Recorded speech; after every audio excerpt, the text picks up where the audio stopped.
Guys, nakatay tayo ng fiber.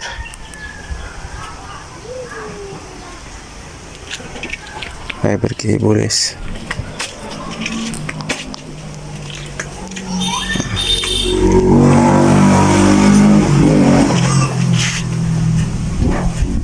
Ang init ng panahon.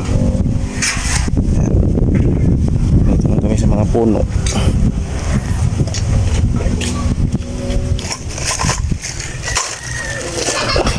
Tatali. Kung nag-abot ni Supi, may pauno niya to. Oh.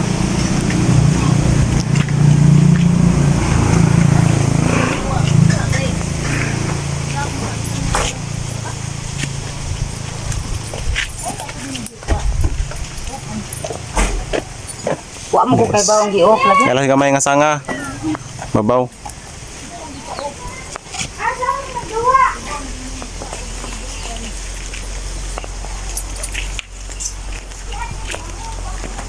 Ito po yung ating cable. Ha? Oh. Cable wire. Oh. Landscape.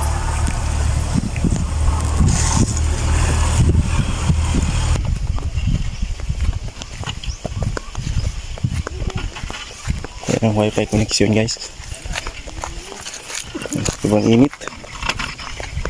Napaka-init.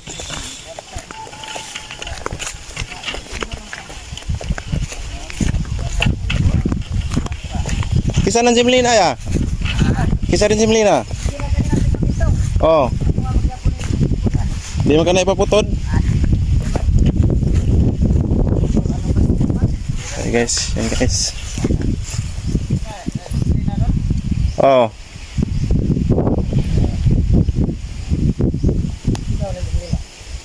Laha ko no.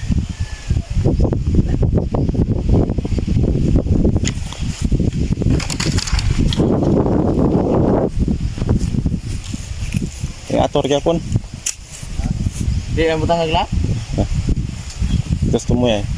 Kuning niya? Jarang ko ano.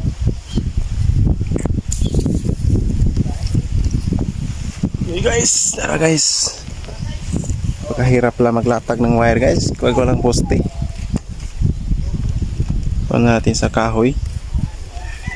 Kahoy lang yung technique natin guys.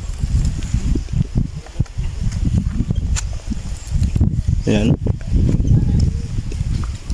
Kahoy lang. Ano lang gamay nga sanga game? Ang tulid game? Magana diri? Oo.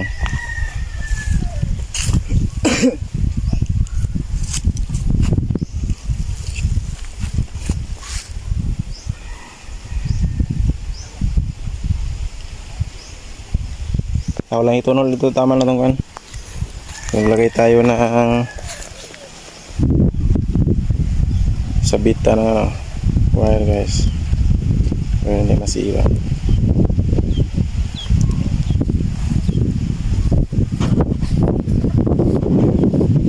Ano lang narin ito.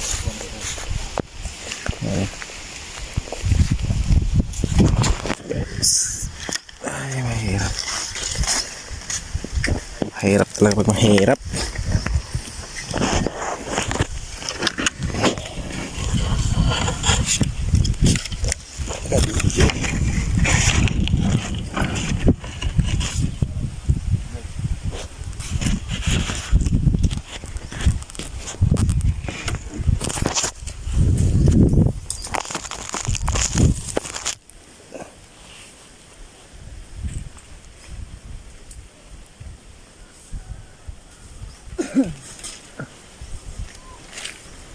Balik alas orang sana.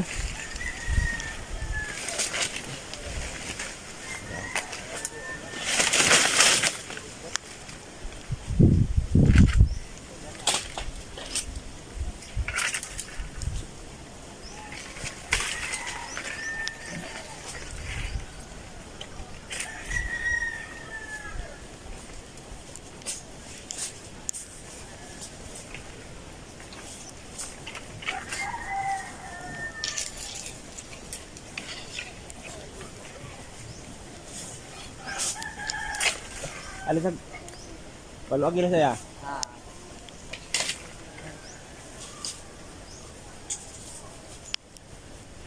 Agisa, agisa.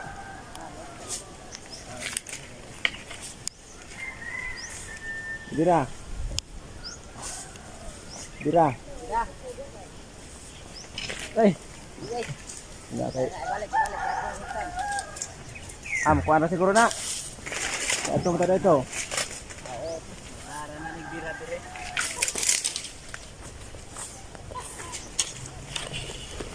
Guys. May butiki pa. Butiki.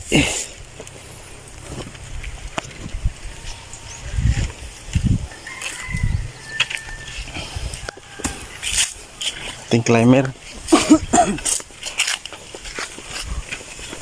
Oh. Ya guys. Pagkahin ako dito ni Gross kung pagkuha ng sakyanan.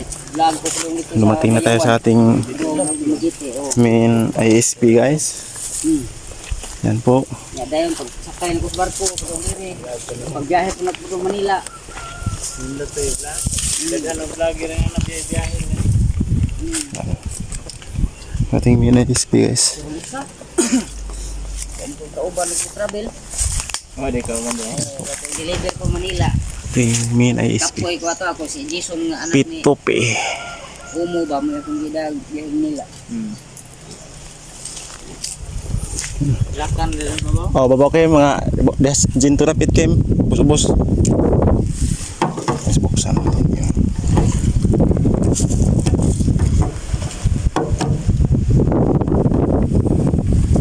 May screwdriver.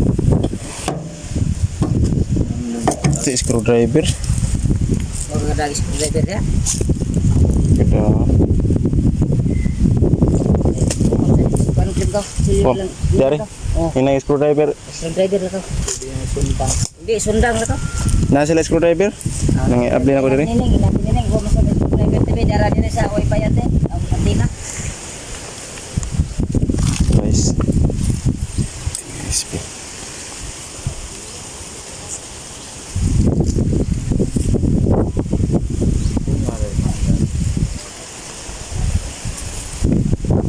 Mangga guys, namumunga na. Lapit na tayo makakain dito. May internet na may mangga pa. Yung masarap na buhay sa bukid.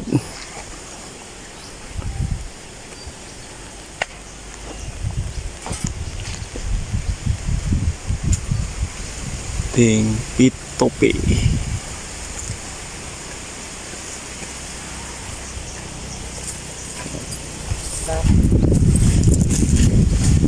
Guys, sana na ating yami sila yun yung ating ISP. Sige lang, sige lang. Yung ating fan, yung ating switch hub, saka yung ating mga media converter. Pinatatapon natin, pinatatakbo natin sa ibang mga bahay, sa ibang piece wifi natin guys. Yan.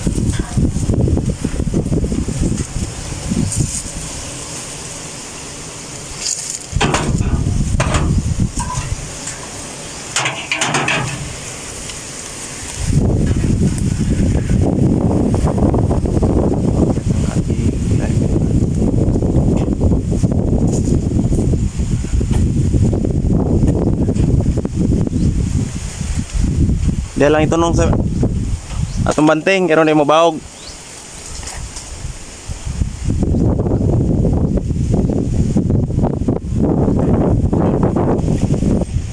Kita ko sa inyo guys kung paano mag-splice ng fiber optic na no? Fiber optic. Ang lang i-cancel sa. Guys, splice na tayo guys. Ang ating mga kagamitan.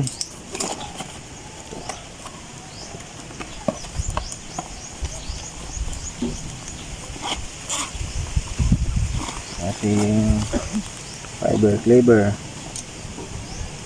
Yung ating stripper packer.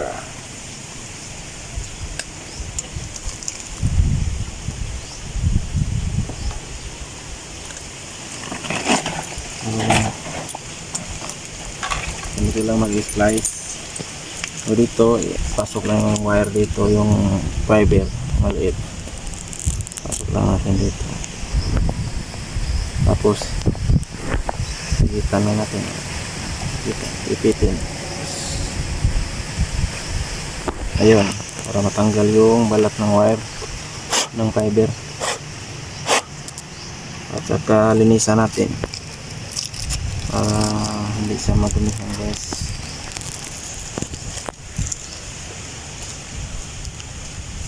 Yan. So, isang ganun lang, huwag nang ibalik para matapos dito na huwag niyang ipabalik-balik, guys, dahil pabalik-balik ang dumi pag pabalik-balik nyo linisin. Yung sukat niya, guys, ganitong design ng fiber cleaver, ito lang yung sukat dito. Ito yung itapat sa may screw, itong may screw niya or sa kanya. Ito yung sukat ko kasi sa mga ganitong connector. Ito yung tamang sukat niya. Aralan ko na yung sukat niya, guys. Pag masagad talaga sa dito sa connector box yung ginagawa natin yan. Ito nyo itapat sa screw, bolt, ano bang tawag ito. Tapos ganyan lang, clip na yan, putol na yung wire. Tapos naman ito, gamit natin na easy connector butterfly. Yan po, guys. Atin tanggalin lang natin yung orange, ang iba kasi, guys, hindi tinatanggal, pero sa akin tinatanggal ko kasi mas dito ako bigay tayo ng magandang reading. Yan, guys, pasok lang natin samad. Tapos pag ganito, guys, pag nakabi na siya ng mas malaking bin, i-adjust lang nyo dito. Adjust lang, ito yung technique niya, guys. Adjust lang ng konti para huwag mabali yung ating fiber. Adjust ng konti, tapos balik.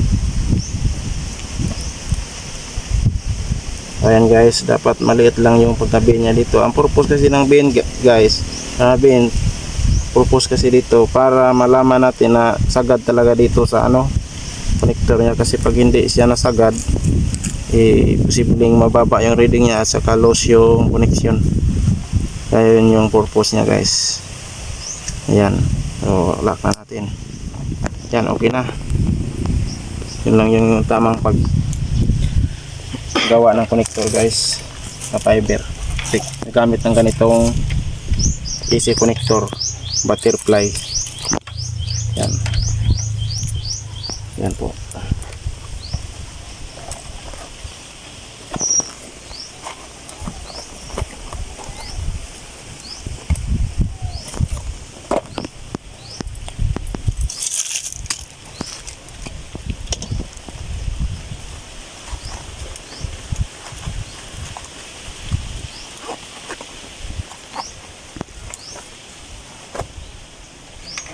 So, yung ating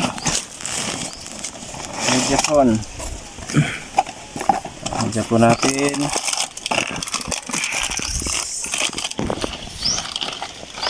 Dito, guys, sa Japon,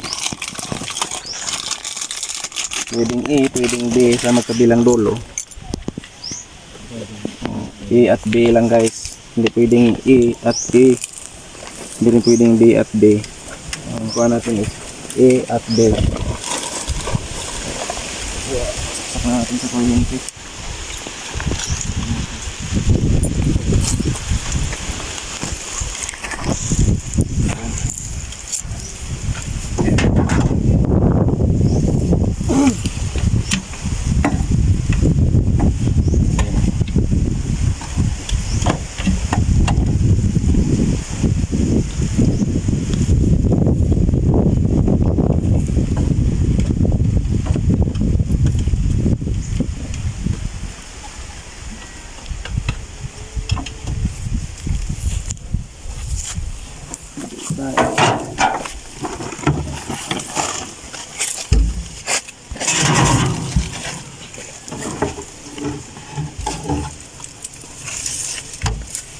kuan kay.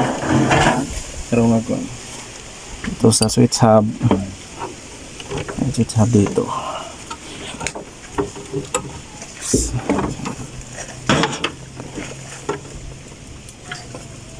Dito. Ayan. Umiilaw na guys.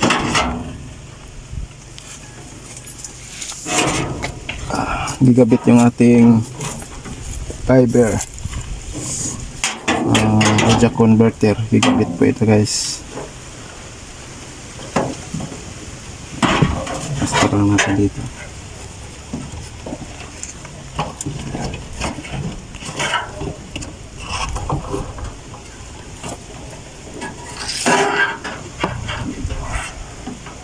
Abot na? Dito ano? Ayan. Paano mo yan? Lang.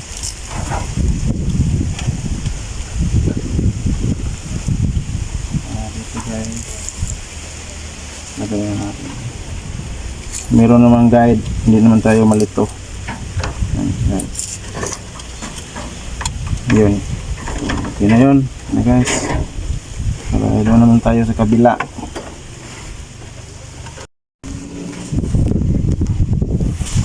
Kung ngayon yung ginger.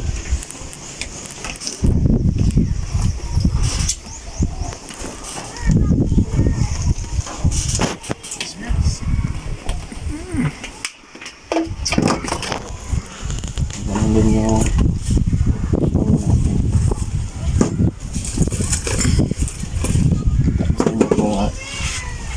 magkano yung reading sa ating nagawa doon ang ilang dulo guys.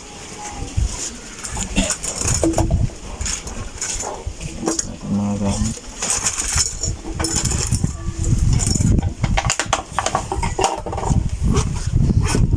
Okay guys, yung pinapakita namin guys, napakita lang namin kung paano mag-splice ng fiber sa mga fiber na hindi pa marunong. Pero sa marunong na guys, hindi kayong kasi marunong naman kayo, para lang ito sa hindi pa marunong.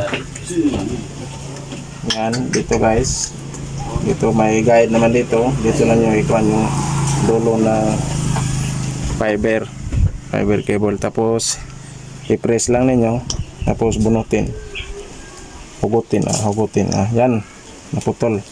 So sa ganong senaryo guys, napuputol yung fiber, huwag nyo lang ipilit, na ibalik uli, dahil kung ang gagawin natin, hatiin na lang natin para hindi sayang yung fiber. Yan, yun yung technique dyan sa mga napuputol. Hatiin na lang niyo ito, ganun, tapos yan, balik natin yan. Tapos splice na lang. So, ingat lang na huwag mabali yung fiber optic. Ayun. So gamit tayo ng stripper para matanggal yung balat ng fiber. Ayan, dito. Walang sukat ito guys, walang sukat. Kayo na bahala kung gaano kakuan yung paano nyo. Walang sukat sa akin, ganito yung ginagawa ko guys. Hindi ko na sinusukat dahil hindi tayo mapabilis kung sukat-sukat na. Sa mga baguhan lang yung mga sukat-sukat guys. So sa kagaya naming matagal lang naggawa nito, wala nang sukat-sukat sa paano pag balat ng wire. Ayan, o linisin natin, isang swipe lang, huwag niyong ibalik na dahil para hindi babalik yung dumi. Yan po guys, ang purpose nito guys, para ang dumi, kasi guys ilaw yung dumadaan dito. Pag marumihan ito, hihina yung ilaw at bababa yung reading ng fiber.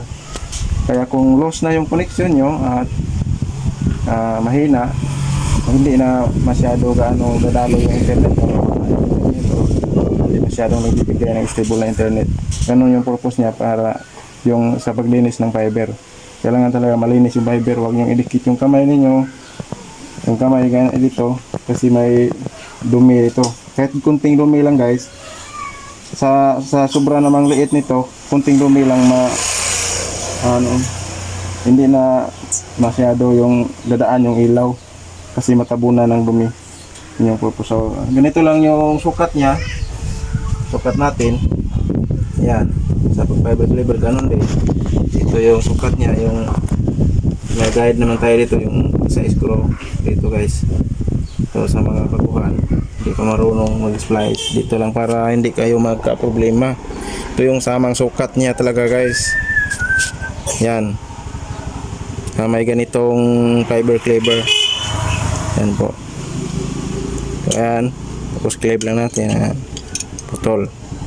Tapos yung ating PC connector na butterfly. Butterfly kasi yung madalas kong ginagamit guys, kasi itong butterfly guys is liban sa madali siyang gamitin, madali siyang gawain, ay maganda yung binibigay niyang reading sa ganitong connector at saka blue port po ito. Pero sa mga nag-green port, di ito pwedeng gamitin sa green port, sa blue port lang po guys. Pero sa mga Mediacon, pwede itong gamitin guys, kahit green port, kahit blue port na connector, pwede ito sa Mediacon guys. Pero sa mga OLT, yung gagaya ng mga 5v5, dito pwedeng gamitin yung green port, tapos blue port yung connector ninyo. Yan po. So ayan, i-bend lang natin ng konti, tapos lock natin. Tapos pagkatapos nito, reading na natin guys. Tingnan natin yung reading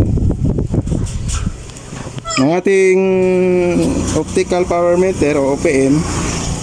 Ay iset lang natin sa dBm. Yung sa akin is nasa ibabaw yung dBm, at saka yung microwatts nasa ilalim, nasa baba. Ang iba kasi may na doon yung microwatts sa taas, at saka huwag kayong malito guys, ang dBm lang yung reading natin guys. Light natin para mas maliwanag. Yan. So 1490 yung ginagamit natin. Di kung mag-setting kayo, dito lang kayo mag-setting, pindutin yung parang Y dito. Ito. Yan. Kung magsukat kayo sa E, 1310. Kung E yung susukatan nyo, kung B naman sa Mediacon, 1490 or 1550. Pwede na siya guys, pwede lang siya. So yan. Lagyan natin. Yan guys. Tingnan nyo yung reading guys. Tingnan nyo yung reading sa ating pagsukat. Sukat ng, yun yung tamang sukat talaga ng pag-splice. Tingnan nyo, negative 2 yung reading. At saka subukan natin sa cellphone. Subukan natin ilawan yung cellphone. Kung ano yung natin. So set natin sa 4090. So 4090 yan guys, negative 2 yung reading natin. Walang daya. Ayan, bunutin ko. Walang daya. Yan guys, paano suga sa mga cellphone. Flashlight natin guys. Flashlight natin. Tingnan nyo yung liwanag ng cellphone. Yung liwanag ng cellphone, tingnan nyo sa mata nyo, sobrang liwanag na. Pero i-reading natin sa reading natin sa ganito, sa OPM. Yan. Yan. Yan yung ilaw niya. Ayun yung reading niya, 35. So yan. So sobrang lakas na sa ilaw guys. Sobrang malakas na yung ilaw ng cellphone pag tingnan natin sa mata. Lalo naman itong fiber. Kaya wag kayong basta-basta titingin dito guys, baka mabulag yung mata ninyo. Yung ingatan yung, wag yung tingnan yung sobrang lakas ng liwanag. Tingnan nyo, negative 1. At saka visible lang yung lights nito guys, hindi makikita. Kaya parang tingnan natin para walang ilaw, pero meron ng ilaw to guys. Reading ito, visible lang yung ilaw niya, laser niya. Yung ganun kalakas yung laser guys. Kaya sa mga doktor, kung nakuha nyo guys, pwede silang mag-opera ng gamit yung laser. Kaya sa sobrang lakas ng laser. Yan po guys. Pero yung ating tinuturo dito guys, bali pinaliwanag ko lang sa inyo kung anong kuha ng reading. Pero yung ang tinuturo ko talaga sa inyo yung sukat, yung pagsusukat ng pag-splice ng fiber para meron kayong matutunan guys. Yan lang po. Maraming salamat po.